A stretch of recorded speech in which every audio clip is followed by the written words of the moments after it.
बिस्मिल्लाहिर्रहमानिर्रहीम इय्याका नअबुदु व इय्याका नस्तईन। कप्तान इमरान खान के केसेस के हवाले से अपडेट ये है कि जैसा कि आपको पता है कि कप्तान इमरान खान के ऊपर 200 के करीब केसेस बनाए गए। सिर्फ वजह क्या थी कि कप्तान इमरान खान ने अब अमेरिका को एब्सोल्युटली नॉट कहा, इस माफिया के खिलाफ खड़ा हो गया, आवाज उठाई, हक का अलम बुलंद किया, गरीबों की बात की, मुल्क के अंदर जुल्म और जबर की बात की, कानून की बालादस्ती की बात की, मुल्क के अंदर यह कहा कि आइन की बालादस्ती हो, अमीर और गरीब के लिए कानून बराबर हो, सिर्फ और सिर्फ हक की बातें की। ये कसूर था। और कप्तान इमरान खान के ऊपर जैसा कि आपको पता है 200 के करीब केसेस बना दिए गए। जो अब तक की अपडेट है, जिन 3 केसेस में सजा दी गई, आपने देखा कि जिस तरह कानून की, आइन की धज्जियां उड़ाई गई, उसकी कोई मिसाल नहीं है। कप्तान इमरान खान को मौका ही नहीं दिया गया, ना कोई कानून, ना कोई आइन, कोई जवाबत नहीं देखा गया। जेल के अंदर जिस तरह से ट्रायल कंडक्ट हुआ, चलाया गया, हम हर रोज कहते थे कि जेल के अंदर ट्रायल नहीं होना चाहिए, ओपन जगह पे होना चाहिए, मीडिया देखे, अवाम देखे, उनके वकला को प्रॉपर एक्सेस हो, उनकी फैमिली को प्रॉपर एक्सेस हो। किस वजह से कहते थे? इसलिए कहते थे कि इंसाफ जो है सिर्फ हो नहीं बल्कि होता हुआ नजर आना चाहिए।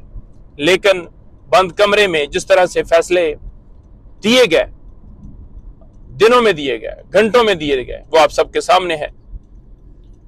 तो उसमें हाई कोर्ट से 2 केसेस में रजू किया जा चुका है। एक केस जो कि साइफर केस है और दूसरा केस जो कि तोशाखाना केस है, क्योंकि इद्दत वाला केस हाई कोर्ट में नहीं आना, वो नीचे होना है। तो वो उसकी हद तक नीचे जो है फॉरम वो मौजूद है, वहां पर सारे मामला चल रहे। इस्लामाबाद हाई कोर्ट की बात की जाए, जैसा आपको पता है कि कप्तान इमरान खान के केसेस जब भी आए रख लिए गए, सुनाए नहीं गए। और अगर मैं साइफर केस की बात करूं तो सुप्रीम कोर्ट ने वाज़ेह कह दिया था कि कोई ऐसी चीज जुड़ नहीं रही, कोई ऐसे शवाहिद नहीं मिलते कि जो कि कप्तान इमरान खान का कसूर जो है वो बनाया। इसी वजह से बेल हुई थी। और तोशाखाना वो देख लें कि पहले तोशाखाना में सजा हो चुकी है, फिर सेम नौयत का मुकदमा नैब में चलाया गया। इद्दत का केस देख लें, सिर्फ और सिर्फ उस वक्त लोगों का मोराल डाउन करने के लिए, कप्तान को तोड़ने के लिए, क्योंकि इलेक्शन करीब था, ये सारा किया गया। जो ही ये फिक्स होंगे इंशाअल्लाह ताला कप्तान इमरान खान की हक की फतह होगी। और जिस तरह ये जलीलो रुसवा पहले हुए हैं, इंशाअल्लाह ताला ये जलीलो रुसवा होंगे।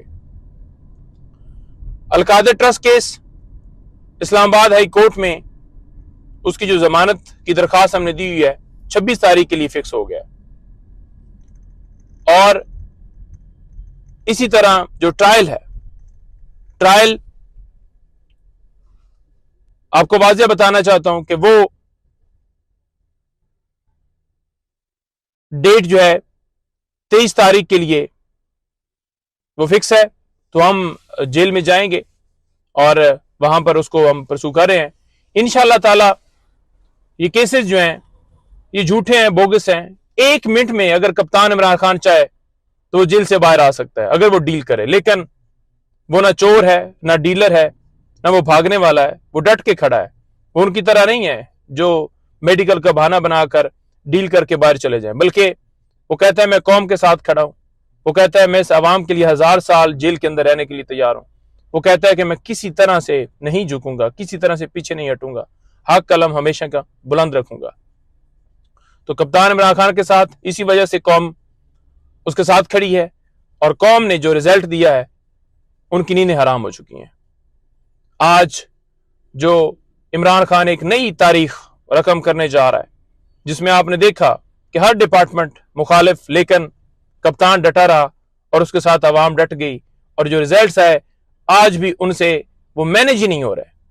जितनी सीटें हमने जीती हैं आज भी उनसे मैनेज नहीं हो रही। और हम वाज़ेह अक्सरियत से वफाक में पंजाब में, केपी में हमने मारी है, लेकिन पंजाब और वफाक में डाका डाला जा रहा है। इसी तरह दूसरे सूबों में भी डाका डाला गया है। कराची में 19 सीटें, 2 सीटें हैदराबाद में और 3 सीटें हमारी इस्लामाबाद, 3 बलूचिस्तान और पंजाब के अंदर पंजाब असेंबली की बेशुमार हमारी सीटें जो हैं वहां पर छीनी गई हैं, 100 से भी ज्यादा मैं कहूंगा।